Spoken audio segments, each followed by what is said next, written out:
Good evening, Mayor Price, Vice Mayor Vick, City Council members. Jason Young, Executive Director of Community Brain Injury Services. Might be the only speaker tonight not talking about our public schools, so in that sense I might give you a 3-minute reprieve. But I'm just here tonight to say thank you for your continued ongoing support of the Denby House for your community agency grant program. Got an audience here, so I'll educate you a little bit on community brain injury services. We're one of the 9 state-funded safety net brain injury service providers in operation around the Commonwealth, the designated service provider for this area. As a designated safety net service provider for the area, we serve anyone who walks through our door, regardless of the ability to pay for our services. And of course, due to the chronically underfunded nature of state funding for brain injury services, this funding that we get also comes with a mandate to engage our local communities for supports and more fully serve persons with brain injury within our service area.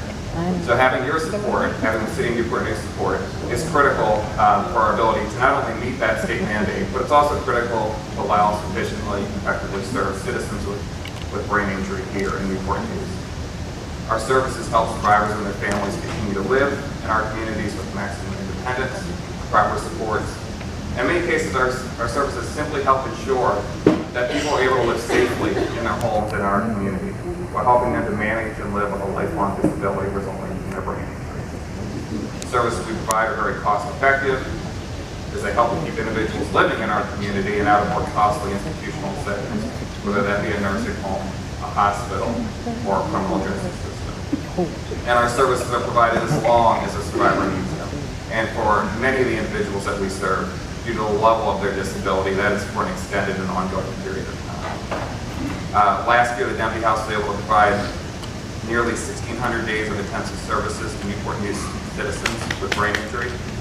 For the 70 individuals we served last year in our program, 55% of them were Newport News residents. Additionally, the Denby House is the sole provider of brain injury services on the peninsula. We host 4 support groups in our building: a cognitive communication group, a survivor support group, a family support group, and a veteran support group. That's a collaborative effort we have with the Department of Veterans Services. Also going to make a shameless plug and give you a flyer for upcoming professional training on brain injury, which is this next Friday at the Denby House. One of the things we realized in providing our services here on the peninsula in the past 13 years is the lack of professional educational opportunities for other human service providers who work with persons with brain injury. The next Friday, we're offering a half-day CEU training how to best work with service survivors of brain injury. I'm going to leave that flyer for you, and I know there may be city human service providers who might be interested, as long as maybe some of our educators in that training, and we have slots open. Right now, there are 4,000 Newport News residents who are living with a disability resulting from brain injury.